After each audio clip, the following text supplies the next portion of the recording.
పడి మరి పాపాన్ని బట్టి దేవునితో సంబంధాన్ని కోల్పోయి నిత్య నరకానికి నాశనానికి జోగాడుతున్నప్పుడు సృష్టికర్త అయినటువంటి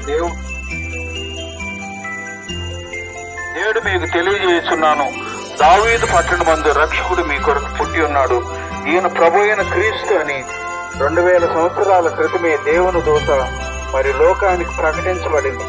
ఆనాడు ప్రకటించబడిన సువార్తమానం మరి అప్పటి నుంచి ఇప్పటి వరకు కూడా ప్రపంచ వ్యాప్తంగా ప్రకటించబడింది. ఎందుకంటే దేవుడికి తెలియజేశాడు, ఈ రాజ్య సువార్త లోకమందంతటా వ్యాపించబడను, అటు తర్వాత అంతం వచ్చును అని అన్నాడు. కాబట్టి ప్రభు చెప్పిన మాట ప్రకారంగా లోకమంతా సువార్త ప్రకటించబడింది. అంతానికి దగ్గరగా ఉన్నటువంటి చివరి దినాల్లో ఉంటున్నాం. కాబట్టి ఇప్పుడు దేవుని బిడ్డలారా, ఇంకా ఎవరి జీవితంలోనైనా ప్రభు ఇచ్చే రక్షణ పొందుకో 2000 సంవత్సరాలు దాటిపోయింది. ఆ దేవుని వాక్యం ఏంటంటే, ఈ రాజ్య సువార్త సకల లోకమంతటా ప్రకటించబడును, అటు తర్వాత అంతం వస్తుందన్నాడు. కాబట్టి ప్రభు వచ్చి 2000 సంవత్సరాలు దాటిపోయింది. రక్షణ లోకానికి ప్రకటించబడి 2000 సంవత్సరాలు అయిపోయింది.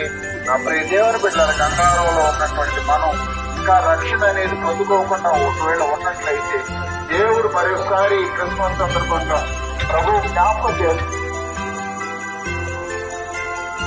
లోకమును తీసుకుపోయిన వాడు ఎవరినో లేడు. ప్రియ దేవుని బిడ్డారా, మరి పరిశుద్ధ వాక్యం కేటకలం చేస్తుంది, దేవుడు లోకమును ఎంతో ప్రేమించి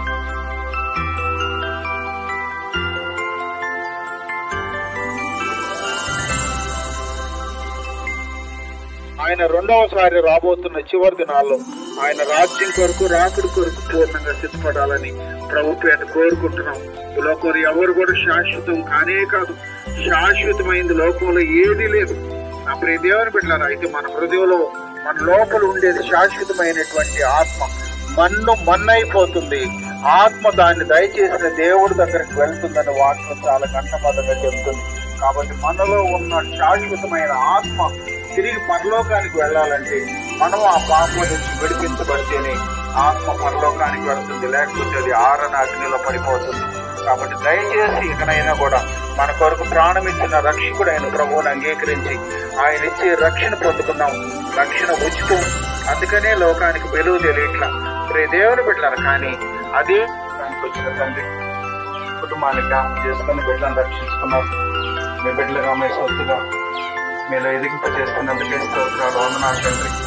ప్రతి బలహీనతలో మీ బలమై, ప్రతి ఇరుకులో విషాదలో నాన్న చాలిన దేవుడుగా ఉండి నడిపించిన మా గొప్ప తండ్రి మీకు స్తోత్రాలు, వందనాలు చెల్లించుకుంటూ నాన్న మరి నాన్న తండ్రి కొన్నటువంటి ప్రతి బలహీనతను నజరేయుడైన యేసు నామములో గర్తిస్తుండగా తండ్రి మీరు పొందిన గాయాల్లో ఉన్న స్వస్థతను మీ దాసునికి ఇచ్చి కుటుంబాన్ని పూర్ణంగా నాన్న మీ కార్యం ఇదిగో ప్రజలందరికీ కలుగు మహా సంతోషకరమైన సువర్తమానం నేను మీకు తెలియజేస్తున్నాను. దావీదు పట్టణమందు రక్షకుడు మీ కొరకు